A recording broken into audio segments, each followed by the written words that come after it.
The guy I'm dating is learning ASL for my brother, and I think it's cute and endearing, but all my friends think it's creepy and a sign that he's up to no good. Posted by u/throw_ra_tall giraffe. I, 21F, met John, 22M, in a college class last semester. He's an overall great guy, very respectful and kind. He also has a great sense of humor, and we share many similar interests. We've been friends since then, and we started dating in July. He's the first person I've ever dated in my life. Last September, he met my family when I visited home for my brother's birthday. My brother, Trev, 19M, has been deaf since birth, so my whole family communicates with him through sign language, Trev's lip reading, though we sign reflexively, or text. During our small celebration at home, it was clear my parents liked John.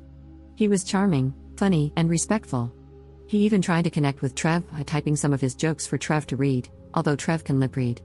Whenever John told a story, either I or my parents signed for Trev. My parents said they're happy I found such a sweet and caring guy in John. Naturally, I was glad to hear this. Before we went back, John and Trev had a quick Call of Duty gaming session. For someone with Trev's condition, he's a really talkative guy. He's very expressive and loves to communicate, especially when gaming. Of course, he couldn't outright trash talk, but he does the closest thing with his hands. So there we were in Trev's room, with John and Trev playing while I translated for them.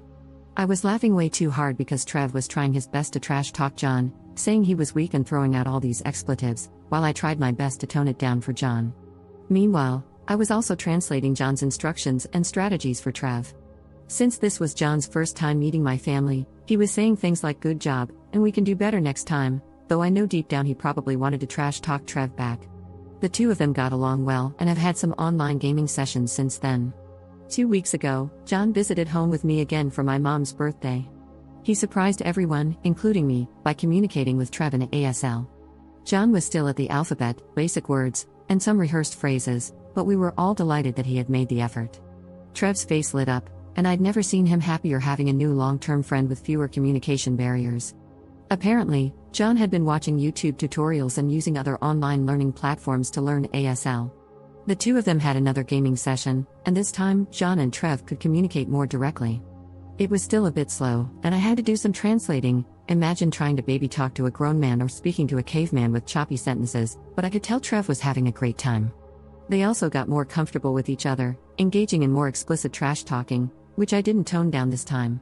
John has been religiously learning ASL since then, and he's making great progress. I was so happy about this that I told my close friend group from high school. However, most of my friends, especially my closest guy friend, told me what John is doing is a red flag because it could be a form of obsession or emotional manipulation. My guy friend also said it was creepy that John is becoming too attached to my family when we've only been dating for about 5 months. He even suggested that John might only be doing it to get laid or something. I know there's some validity to what my friends said, but I'm not convinced. John has been wonderful and sincere the entire time. I know it's naive to say this because he's my first relationship, but I can see this becoming long-term. Yes, we haven't hooked up yet because I told him I wasn't ready, and he's never pressured me. Still, is John's behavior something I should be concerned about? Again, I don't have any experience with dating or relationships, so I don't know if this is truly concerning. My friends are pushing me to break up with John, but I'm not sure. How should I proceed? Update 1 month later. Sorry, this is going to be a long one. This will be an update to my original post, but I'll also try to address some of the frequently asked questions. First off, I want to thank everyone who shared their insights on my original post. As I mentioned, I'm very new to relationships, so reading perspectives outside of my inner circle was very eye-opening. To begin, many Redditors said that my high school friends are conniving, untrustworthy, and ableist people who never bothered to learn ASL despite knowing me for a long time. I take accountability for this. I'm not saying they're blameless, but it's not entirely their fault. For some context, our family moved to the area during my senior year of high school because of my dad's job.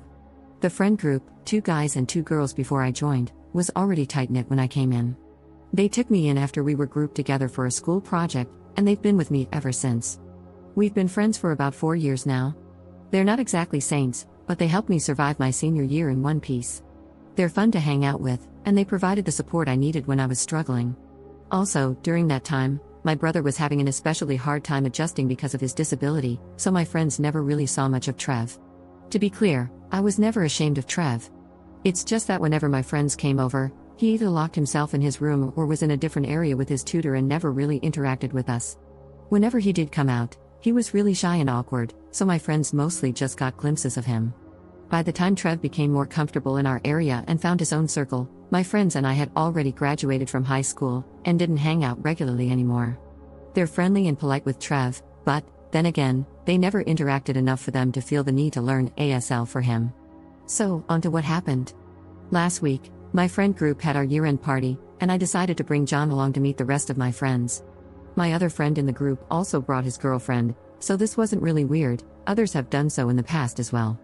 I mentioned in the comments that John had only met my closest guy friend, I'll call him Mike, 21M, so I wanted the rest of them to form their own opinions of John after meeting him. Initially, there was some tension and awkwardness from my friend group toward John. They were a bit cold and threw some harsh remarks at him. Eventually, though, they all warmed up to him and were pleasantly surprised by his personality. We all got along well and even had fun playing games. However, I could still sense awkward tension from Mike toward John and the rest of the group. He made meaner jokes than usual and seemed to isolate himself from the activities. The day after the party, I had lunch with my closest girlfriend, Sophie, 21F, to clear the air because I could tell they also sensed something was off. A lot of Redditors speculated that Mike had a crush on me and was jealous of my relationship with John. Turns out, you were all 10,000% correct, but it's a lot more complicated than that. Apparently, Mike has had a crush on me since our senior year of high school. However, he was known in school as a notorious ladies' man and had a new girl with him almost every month. This behavior got exponentially worse during college. He had different hookups almost every night and even had a pregnancy scare with a girl last year. I knew about all of this because he bragged about sleeping around every time we met up. What I didn't know was that the entire time, Mike had been making up fake stories about me and him. Sophie told me that, apparently, Mike had claimed we had a pact that if we were still single at 30, we'd marry each other.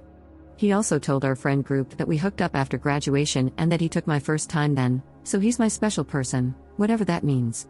He further claimed we'd been secretly hooking up consistently throughout college. For context, Mike and I attend different universities about 30 minutes apart. Lastly, Mike told them that I said I was in love with him. He asked our friends not to tell me anything so I wouldn't get embarrassed or upset, as I supposedly have an image of being somewhat of a prude. Mike also told our friend group that when he met John, he thought John was a total jerk who was manipulating me and taking advantage of my innocence and naivete. He claimed John was forcing himself into my family and driving a wedge between me and my friends. Mike also said that after he had lunch with John and me, he tried to convince me to stay away from John because he wasn't a good influence on me, but John had effectively brainwashed me. This explains why my friend group was already so antagonistic toward John when I told them about him. For the record, none of what Mike said was true. There was no pact, we never hooked up, and I have never been in love with him. After that, Sophie and I asked the rest of our friend group, except Mike, to jump on a FaceTime call with us. They all shared different versions of what Mike told them. There were a lot more, but I disputed everything. We were all collectively shocked by what we learned that day. They apologized for their behavior toward me and John, and I told them I understood, given all the lies fed to them by Mike. Then, everyone agreed to kick Mike out of the friend group. Sophie suggested we could have an intervention for Mike first, but I said I didn't want anything to do with him anymore. The rest of the group agreed, so we're essentially cutting him off. Sophie said she would still talk to him just to inform him of everything that happened, but I really just wanted to distance myself from him. Now, it's been a week of being Mike-free. Sophie said that when she and another guy friend talked to Mike, he became extremely defensive, confrontational, and aggressive. He wasn't physically violent, but he called them names, attacked their characters, and made such awful statements about everyone in our friend group that I won't include here. It looks like cutting him off completely was the right call. After reading everyone's comments on my previous post, there were a lot, I reflected on my relationship with John and my friends. I then talked to my parents for advice since they have the best relationship I know of. They told me that from what they saw of John when he visited our home and how I spoke of him, it seems like he is a genuinely nice person with pure intentions. It also helps that John and I were friends for months before we started dating, so I already knew his character even when there was less pretense of him trying to impress me. He's already impressive on his own though, lol. I then told John about everything that happened and apologized, fully expecting him to be mad at me for doubting him and his intentions. Instead, he said he understood because, of course, it was only natural for me to trust my friends and expect them to have my best interests at heart. He then asked me if there was any point in our relationship when I felt uncomfortable or uneasy around him, and I categorically said no. I told him that he's my safe space and that he has nothing to worry about. He then reassured me that his intentions with me are genuine, and he even said that he sees a future with me, which I reciprocated. Also, John and Trev's friendship is still going strong. Trev participated in one of John's D&D sessions with his friends, and John and I both acted as translators. We were delighted to see that most of John's friends already know the ASL alphabet. Apparently, they had even included it in the lore of their D&D campaign. Additionally, Trev has been asking John for tips on working out and getting fit lately since they have the same body type, but John is more toned. One of his brothers is a fitness instructor. I also met John's family for the first time at their annual get-together. It was super fun. There were games and contests. I wasn't prepared for it, but apparently, since their mom is a theater performer and their dad is a music producer, it's a family tradition to have a talent showcase. They gave me a pass this time, but they told me I should prepare something impressive for next year, lol. So, that's it for this update. My relationship with John is stronger than ever, and I finally know who my true friends are. If you've made it this far, thank you so much for your time. Happy New Year to us all. Commenter.